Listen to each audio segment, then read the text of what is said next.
Welcome to this weekly beat with me, Matoma. I'm so excited to bring today's guest into the car and hear his story. He's from Copenhagen, Denmark, and he has influenced Danish music over the years. He's been a part of the Danish version of Mufasa and has had the voice of Mufasa, and he's also been on the Ted Lasso series performing Hey Jude, which was a beautiful version, and I can't wait to have Alex Vargas in the car. He's such a beautiful soul, and he's waiting outside. Let's bring him in.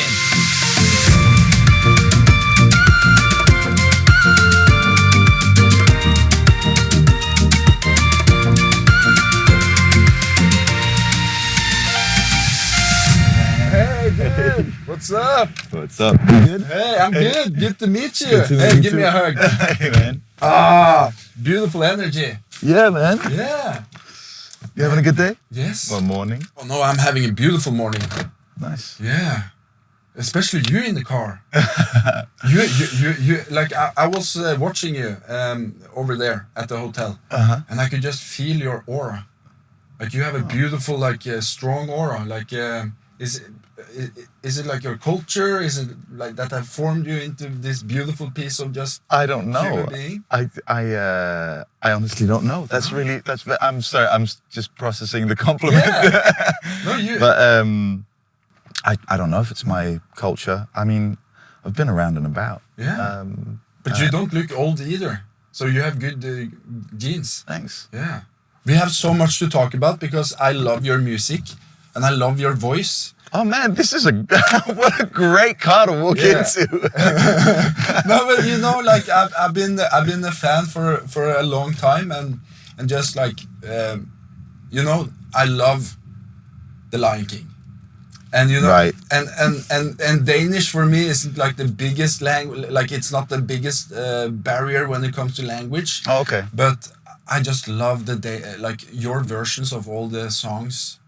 Like being man. Mufasa. Thanks. Oh my God. It was quite it's one of those things where like, do you do it? Do you not do it? Because it's never going to be, and I don't mean that I don't mean to say anything bad about that movie because I really enjoyed doing it, but it's never going to be as good as the original from 1994, right? And I'm happy that it's a prequel to it, so it's not trying to mimic that, but still, I grew up I'm born in '88. Yeah. So I was 6 years old when that came out, and it's like, it feels like the epitome of my childhood, right? But that also means that I've passed that. I've read parts of the book for my kids, and we kind of skipped the scary parts. Yeah. But when my daughter, when she was really little, she was obsessed with playing Simba, and I had to be Mufasa. Yeah. So when I got the offer to be Mufasa, I had to do that. So I got to be the Danish Mufasa. Yeah. And you know what you're saying is that you were maybe scared of messing with the legacy of the original, but this again is it was like when I did Old Thing Back, the remix. Like here in Norway, I got hate, you know, like from the journalists. They were like, "Oh, you're pissing on Biggie." You're like, they were not seeing the love I was trying to do with like contributing him as an artist, right? You know, and then one day I got a letter from his mom saying like, "You kept my son's legacy going." Are you serious? Yeah. Wow. And you know, like this movie too, it's like you keep the legacy going, and then like if you can get all these like new kids like being interested in the storytelling of Lion King, and then suddenly like, oh, we want to see the original, then you have like this red thread between the new universe and the old, and I think that is beautiful because like we need new stuff to keep the old alive, or it's just gonna die out. I'm with you. Yeah. I'm with you. You know what? Sometimes when you do like an interview and people are like, what's your advice for aspiring musicians? Fucking practice. Yeah. That's just, you know, like hone your craft. And I feel like people don't do it enough anymore. No. They think like it comes for free. Just if they have influence and if they have like, but then suddenly they're standing in front of all these people like and are about to sing. Yeah. And they can't sing. because like they've had so much help in the studio with like artificial intelligence, you know, like these days you can just like, you don't even need to sing a good note, like you can just like have a melody, and it can sound like fucking shit. But you can draw the melody afterwards. You can change your mind, and you don't have to sing it again. You can, which is, you know, it's also fascinating, and there are people who are able to, because it kind of sparks a different kind of creativity, because it is a tool, and if you use it right, then you can make something beautiful with that, no doubt. Like, you don't have to be an amazing singer in order to convey a message in a beautiful way. But there is something to the live aspect of it. Like when you are bringing that music out to the world and to the live audience. If you then don't have the hours behind it, then it's gonna cripple. I think you're right. And I've seen it so many times. Like, even in the DJ world, like you have DJs that doesn't even DJ. They just like push play one time, and then they stand there and pretend and jump. And then if, God forbid, something happens with that, they're fucked. Because they didn't. Because they don't know what's okay. So. Well, even on big stages at your level, like there are people who just. I mean, we're not mentioning any names. We're not mentioning any names. But there are DJs that don't play live, and I could never go down that path, because I just have put so much hours into practicing, and also like, you know, like when you like doing something and you feel that you're good at it, it becomes very little, like it doesn't take energy from you, it gives you energy. So we're at the studio now, and nice. So let's jump in. I'll see you in there. Welcome to the studio. Thank you very much. Really lovely place. A really lovely conversation we were having in the car. Man. Can you tell me a little about your growing up? I mean, I'm born and raised in Denmark, but my mum is half English, half Danish. My grandfather, Peter, was from Essex. And my dad is from Uruguay and came to Denmark when he was 18. But I mainly lived with my mum and was with my dad some weekends. So where in Uruguay? He's from. I'm not really that tapped into Uruguay and the culture, but he's from sort of Montevideo area. I've had shows there. Huh? Have you played there? Is it like Punta del Este? Is that the place to play? I've been to Uruguay once when I was 11. I kind of got to meet my family there, and got to meet my grandfather and great grandfather before they died, and which was obviously really special. But I think my dad kind of distanced himself from that place and from the culture, and so he didn't really pass any of it on to me. I don't speak Spanish, which I'm gutted about, but that's really, I mean, now as an adult, I can't really blame it on anyone but myself. There is the option to just fucking learn, right?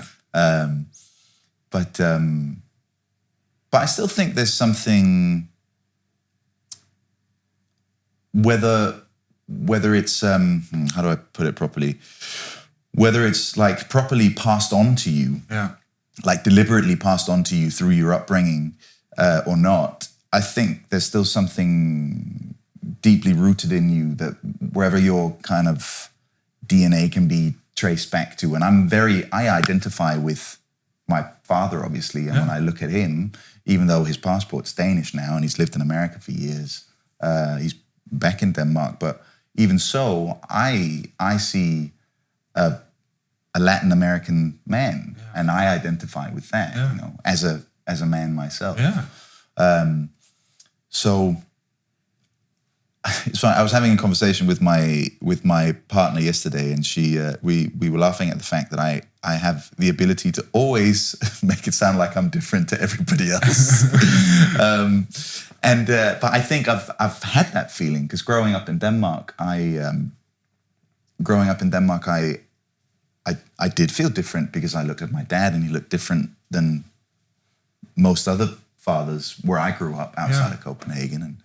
And he was a musician, and he is just a standout character, and I very much identified with that, you know. I think it's important to have a role model. Yeah, it's in terms of what music he passed on to me.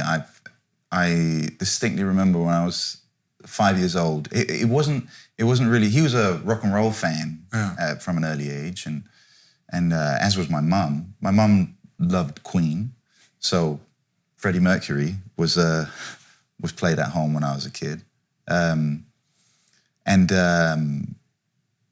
my dad gave me, when I think I was about 5 years old, and he gave me Pink Floyd, Dark Side of the Moon, and Led Zeppelin Volume 2, and Nirvana Nevermind, which was new at the time. And then later on, he gave me Jeff Buckley, which may not come as a surprise, but is a huge influence for me, and Red Hot Chili Peppers. And he kind of... But you know, all of these bands, they have ingredients and elements that comes from that word, you know? No, this is true. Yeah. I get that. Yeah. I get that. Red Hot Chili Pepper, if you listen to some of their songs, like their rhythms and their... Like even though it's like in the world of like rock, punk, pop, you know, like it's still mix and flavors of like identities that they probably have been inspired of.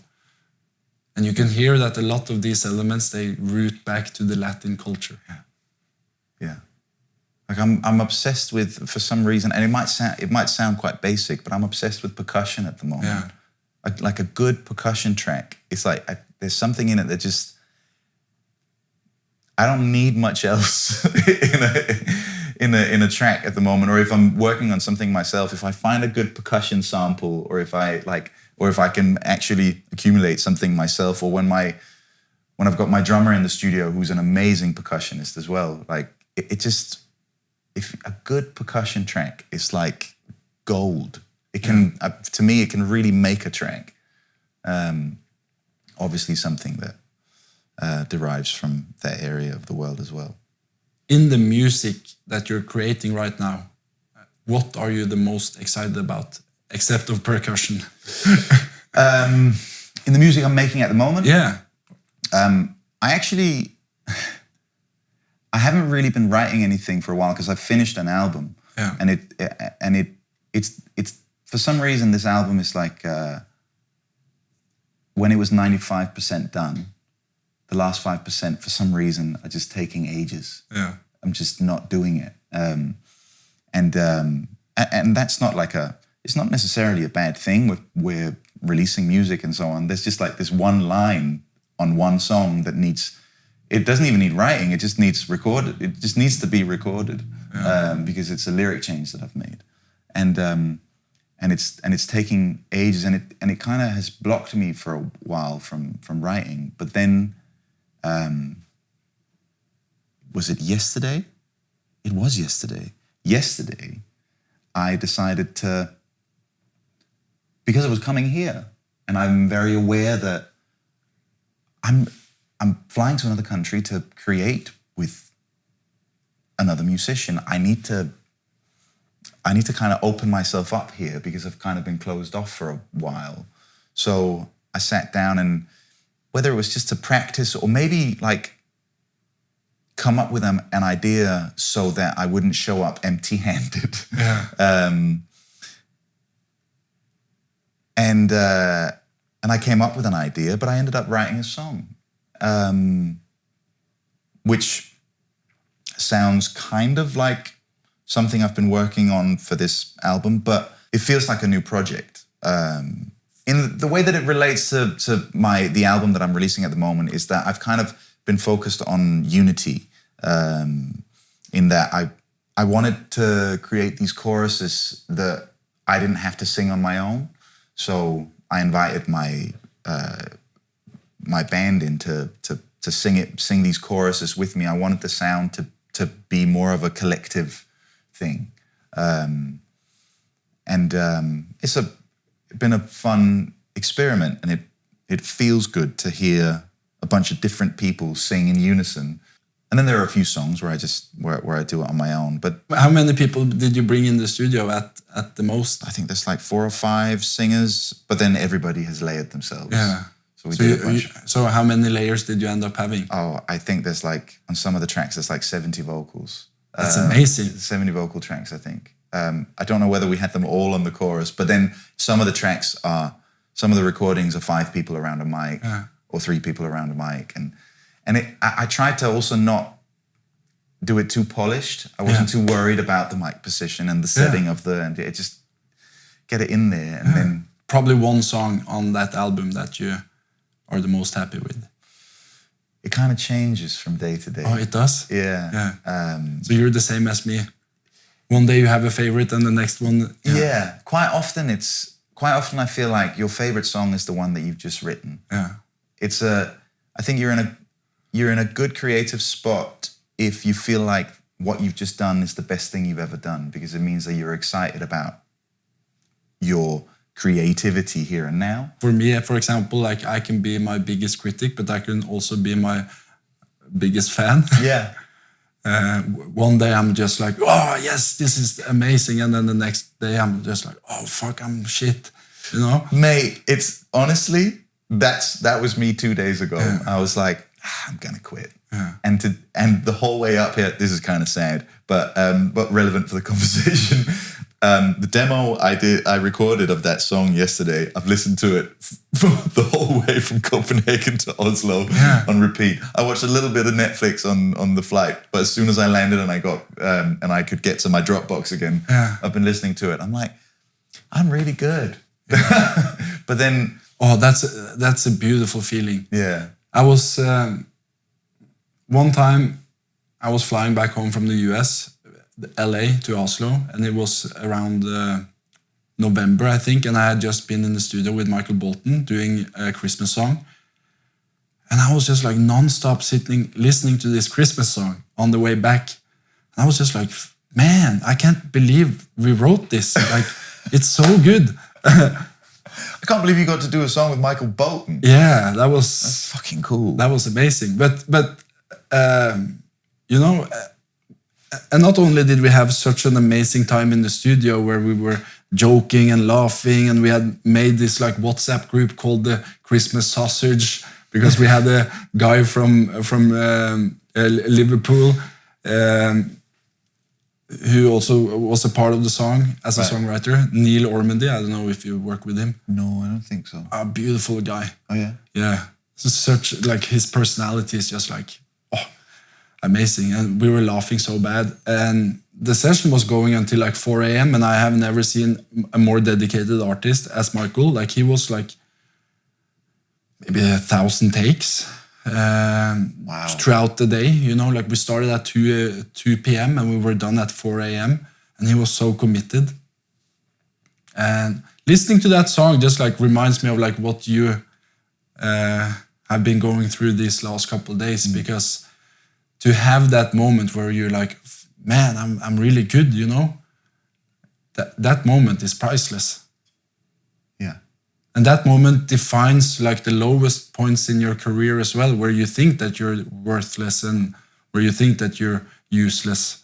And to have those counterparts, the yin and the yang, when you have them in such a combined force, it's powerful. Yeah. And it makes you like reflect, and maybe it makes you also jump into new decisions that you previously wasn't capable of doing. And this leads me to my next question, because I'm very curious how you ended up on one of my favorite TV series, Ted Lasso. Well, and the thing is, I could ask the same question. How did I end up on one of my favorite TV shows? It's I get this call. Do you want to do a self-tape? You just have to film yourself singing "Hey Jude." Oh yeah, what's it for? It's this show called Ted Lasso. I'm like, Ted Lasso? It's like, yeah, for season 3. It's like, good, they're doing a season 3. because I've watched the first 2 seasons and I loved it. Me and my partner watched it and we loved this show. Because finally there's this TV show that manages to have drama, but somehow is also feel good the whole way through. It's just like... And humor and like a big romance. hug. And it's just like, it's like a big hug. Yeah. And I'm like, obviously I want to do this self-tape. And I have to sing Hey Jude, which, amazing song.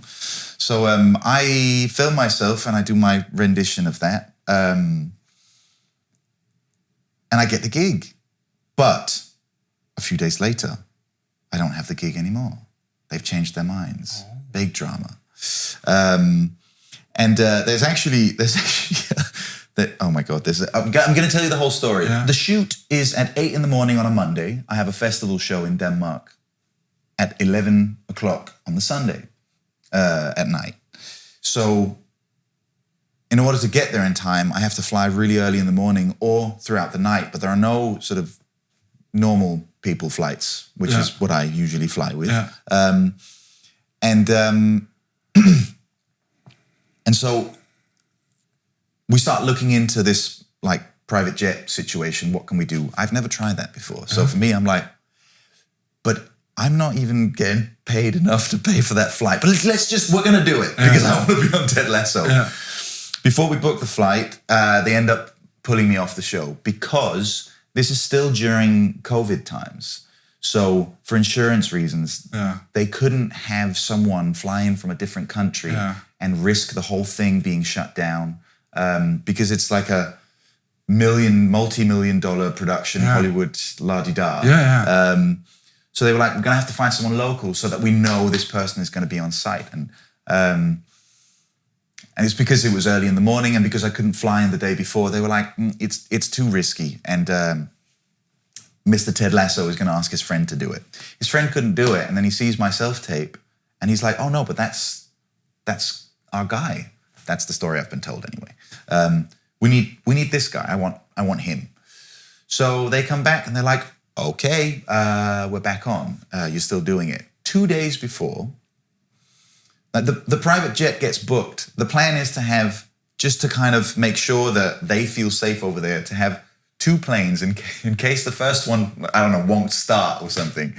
In case it won't start, there's another one to take me to London.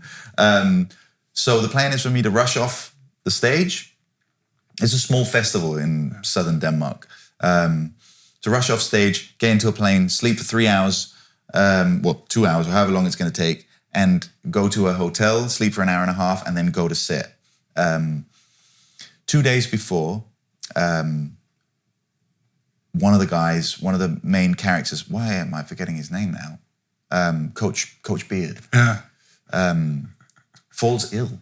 Snap. And so they have to shut down production. So I now have a private jet booked. 2 private jets. 2 private jets booked. I have to cancel them. And there's like a 48-hour policy. We managed to cancel them in time. And they pushed the shoot by 2 weeks. At that point, I can just fly, book EasyJet, and I get there and we do the shoot. Amazing experience. I never got my money back for that private jet though.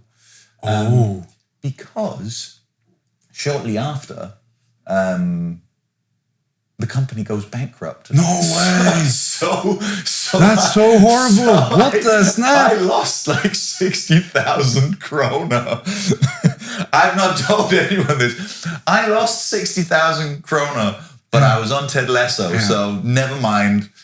I mean, damn, brother, cut your losses. But that's harsh. I did get to play Hey Jude for 10 hours, and it was just the most wonderful production. They treated me so well, and it was an amazing experience. I never had the expectation of it being like, I didn't look at it as like, this is my big break, but it was just like what a fucking strange, wonderful world that I've watched this TV show with my partner, and then I get to be on it. Yeah.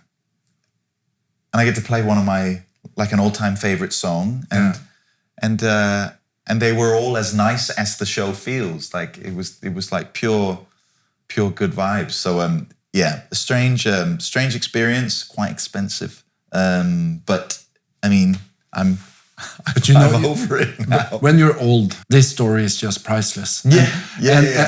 And for you to have spent that money, who cares? Like it's like at the end of the day, it didn't make you bankrupt as the flight company, which is just terrible. But still, you end up being on a show at Ted Lasso that you like, the series that you've watched, followed, and then you perform the song that you love. Yeah, completely. Yeah.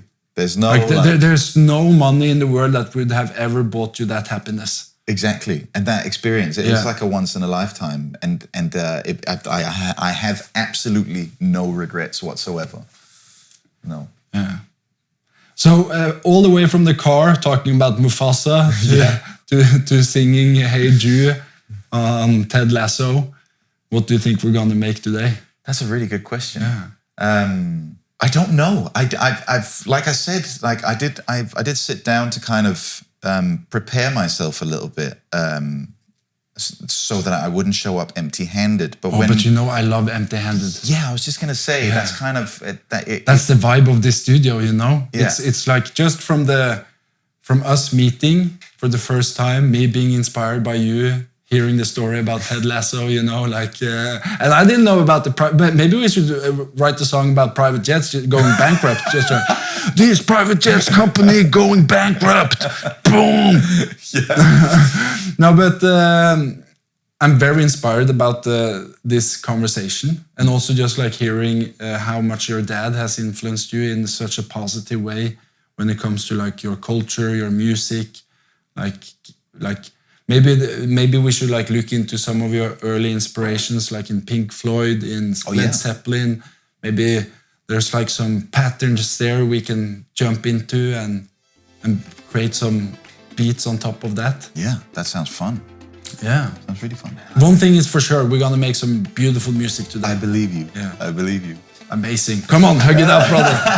Nice one. Yeah, let's make some music. The song you're hearing is Die Young. It's not just a track, it's a moment. A raw, emotional, high-voltage record built from the heart outwards. Alex, Vargas and myself dove deep in the studio, chasing that feeling, and I hope that you really like this record. It's out this Friday, pre-save it and give it some love, and the best thing, we're doing it all again next week. Catch you later, and remember to spread that love.